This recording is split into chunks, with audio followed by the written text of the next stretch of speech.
बिस्मिल्लाहिर्रहमानिर्रहीम। अस्सलाम वालेकुम। इस वीडियो में हम लोग मैट्रिसेस की एक्सरसाइज 1.3 के क्वेश्चन नंबर 1 से क्वेश्चन नंबर 3 तक करेंगे। एक्सरसाइज 1.3 का क्वेश्चन नंबर 1 है, which of the following matrices are conformable for addition, कि हम लोग इनमें से किन मैट्रिसेस को आपस में ऐड कर सकते हैं, हमने ये बताना है।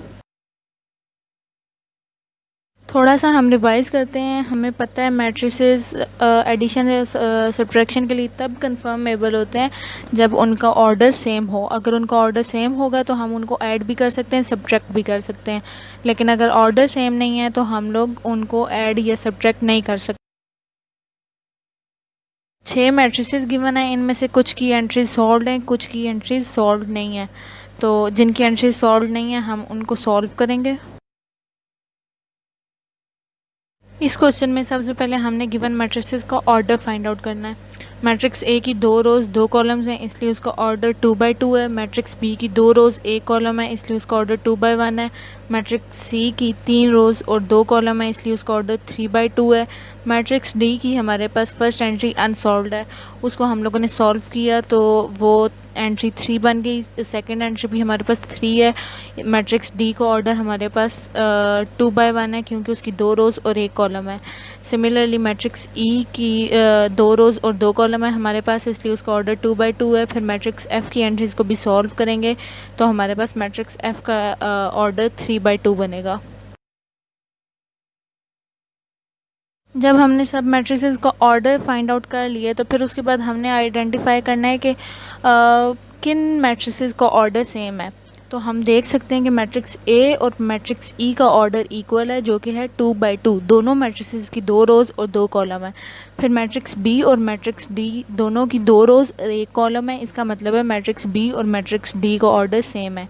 सिमिलरली मैट्रिक्स सी और मैट्रिक्स एफ़ का ऑर्डर भी इक्वल है, क्योंकि दोनों की 3 रोज़ और 2 कॉलम्स हैं। फाइनली हम लोग आंसर लिखेंगे कि which matrices are conformable for addition. जिन मैट्रिसेस का ऑर्डर सेम होता है वो एडिशन के लिए कन्फर्मेबल होते हैं। यानी हम लोग मैट्रिक्स ए में गिवन मैट्रिसेस में से कौन सा मैट्रिक्स ऐड कर सकते हैं, तो मैट्रिक्स ए में वो मैट्रिक्स ऐड होगा जिसका ऑर्डर मैट्रिक्स ए के इक्वल होगा। यानी मैट्रिसेस ए एंड ई का ऑर्डर सेम है, इसलिए both of them are conformable for addition. Similarly matrix B और डी का ऑर्डर इक्वल है, इसलिए they are also conformable for addition. और इसी तरह से मैट्रिक्स सी और मैट्रिक्स एफ़ का भी ऑर्डर सेम है, इसलिए they are also conformable for addition. Question number 2 है हमारे पास, find additive inverse of the following matrices. इस क्वेश्चन में हमें 6 मैट्रिसेस गिवन है, हम लोगों ने उनका एडिटिव इनवर्स फाइंड आउट करना है। हमें पता है कि एडिटिव इन्वर्स फाइंड आउट करने के लिए हम लोग मैट्रिक्स का नेगेटिव फाइंड आउट करते हैं, यानी मैट्रिक्स की सारी एंट्रीज के साइंस को चेंज कर देते हैं, तो हमारे पास उस मैट्रिक्स का एडिटिव इन्वर्स आ जाता है। मैट्रिक्स ए है जी, जिसकी 2 रोज़ 2 कॉलम्स हैं, उसका एडिटिव इन्वर्स फाइंड आउट करने के लिए हम लोग negative of A find out करेंगे, जिसके लिए हम लोग सारी एंट्रीज के साइंस चेंज कर देंगे। तो नेगेटिव ऑफ ए हमारे पास आएगा -2 -4 2 -1। Negative of A is also called its additive inverse.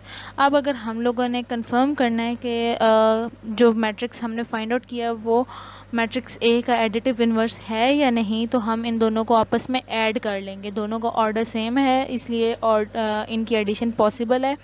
हम इनकी कॉरेस्पॉन्डिंग एंट्रीज़ को एक दूसरे में ऐड करेंगे तो रिजल्टिंग मैट्रिक्स हमारे पास नल मैट्रिक्स आएगा, जो इस बात को कंफर्म करता है कि negative of A is additive inverse of ए।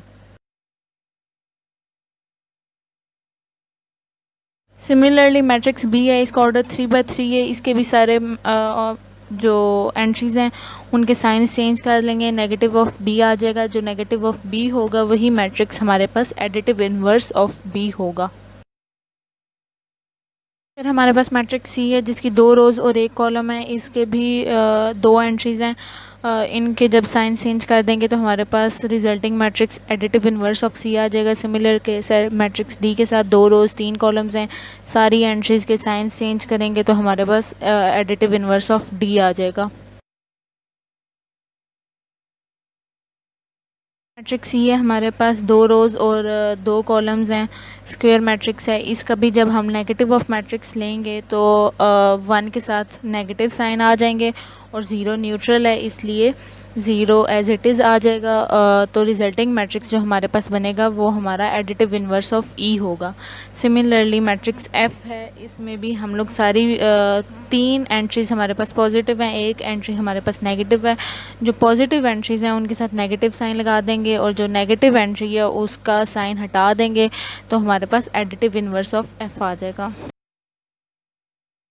3 है हमारे पास, if the matrices are matrix A given है, मैट्रिक्स बी गिवन है, मैट्रिक्स सी गिवन है और मैट्रिक्स डी गिवन है। हमारे पास 4 मैट्रिसेस गिवन है जिनका ऑर्डर डिफरेंट है। इसके बाद हम लोगों ने गिवन ऑपरेशंस के आंसर्स फाइंड आउट करने हैं। क्वेश्चन नंबर 3 का फर्स्ट पार्ट है ए प्लस मैट्रिक्स 1 1 1 1। हम लोगों ने मैट्रिक्स ए में गिवन मैट्रिक्स को ऐड करना है। सबसे पहले हम लोग मैट्रिक्स ए के नीचे मैट्रिक्स ए लिखेंगे और देखेंगे कि मैट्रिक्स ए और गिवन मैट्रिक्स की एंट्री सेम है, सॉरी ऑर्डर सेम है या नहीं। तो मैट्रिक्स ए की भी 2 रोज़ हैं, 2 कॉलम्स हैं, गिवन मैट्रिक्स के भी 2 रोज़ और 2 कॉलम्स हैं, इसलिए इसका ऑर्डर सेम है। इसका मतलब है कि हम इनको ऐड कर सकते हैं। कॉरेस्पॉन्डिंग एंट्रीज़ को आपस में ऐड करेंगे तो हमारे पास एक मैट्रिक्स आएगा जिसकी एंट्रीज़ होंगी 3 5 -1 2। ये हमारा क्वेश्चन नंबर 3 के फर्स्ट पार्ट का आंसर होगा। Similarly B part second part है, इसमें हम लोगों ने मैट्रिक्स बी में गिवन मैट्रिक्स जिसकी 2 रोज़ और 1 कॉलम है वो ऐड करना है। सबसे पहले हम मैट्रिक्स बी और इसको गिवन मैट्रिक्स को कंपेयर करेंगे, दोनों का ऑर्डर सेम है इसलिए एडिशन पॉसिबल है। कॉरेस्पॉन्डिंग एंट्रीज़ को आपस में ऐड करेंगे तो हमारे पास रिजल्टिंग मैट्रिक्स आ जाएगा जिसकी 2 रोज़ और 1 कॉलम होगा और इसका ऑर्डर वही है जो मैट्रिक्स बी और गिवन मैट्रिक्स का था। फिर matrix C plus given matrix, यानी हम लोगों ने मैट्रिक्स सी में इस मैट्रिक्स को ऐड करना है। मैट्रिक्स सी और इस मैट्रिक्स को कंपेयर करेंगे तो दोनों का ऑर्डर सेम है इसलिए एडिशन पॉसिबल है। कॉरेस्पॉन्डिंग एंट्रीज़ को आपस में ऐड करेंगे तो जो रिजल्टिंग मैट्रिक्स आएगा उसका ऑर्डर हमारे पास मैट्रिक्स सी और गिवन मैट्रिक्स के इक्वल होगा। फिर मैट्रिक्स डी में भी हम लोगों ने 2 मैट्रिसेस को ऐड करना है, मैट्रिक्स डी और गिवन मैट्रिक्स को, दोनों का ऑर्डर सेम है इसलिए एडिशन पॉसिबल है। कॉरेस्पॉन्डिंग एंट्रीज़ को ऐड कर लेंगे तो जो रिजल्टिंग मैट्रिक्स होगा उसका ऑर्डर सेम होगा। फिर फिफ्थ पार्ट आता है जी हमारे पास जिसमें उन्होंने हमसे बोला है 2a। हमने 2a फाइंड आउट करना है, यानी 2 मल्टीप्लाइड बाय मैट्रिक्स ए। इसका मतलब है हम लोग इसमें ऑपरेशन अप्लाई करेंगे multiplication of a matrix by real number, यानी जो रियल नंबर यानी 2 गिवन है उसको हम लोग मैट्रिक्स ए की सारी एंट्रीज के साथ ऐड करके रिजल्टिंग मैट्रिक्स फाइंड आउट कर लेंगे जिसका ऑर्डर सेम मैट्रिक्स ए वाला होगा। फिर 6 पार्ट है, उस में हमसे हमारी रिक्वायरमेंट है -1b, यानी हम लोगों ने -1 को b के मैट्रिक्स के साथ मल्टीप्लाई करना है। -1 को b की सारी एंट्रीज के साथ मल्टीप्लाई कर देंगे तो हमारे पास जो रिजल्टिंग मैट्रिक्स आएगा उसका ऑर्डर मैट्रिक्स b वाला होगा। फिर 7th पार्ट है, उसमें -2c फाइंड आउट करना है तो हम लोग -2 को c की सारी एंट्रीज के साथ मल्टीप्लाई कर देंगे तो हमारे पास रिजल्टिंग मैट्रिक्स आ जाएगा।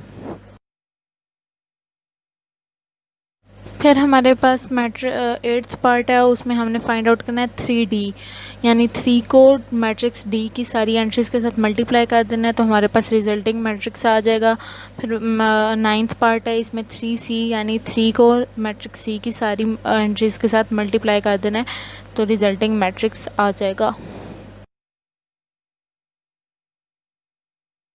अच्छा स्टूडेंट्स, हमारा ये आज का टॉपिक था। आई होप कि आप लोग अच्छे तरीके से अंडरस्टैंड कर गए होंगे, लेकिन अगर आपके माइंड में कोई क्वेश्चन हो टॉपिक से रेलेवेंट तो आप कमेंट करके भी पूछ सकते हैं और इसके अलावा डिस्क्रिप्शन में जो लिंक्स गिवन है आप उनके ज़रिए भी कांटेक्ट कर सकते हैं। Thank you so much.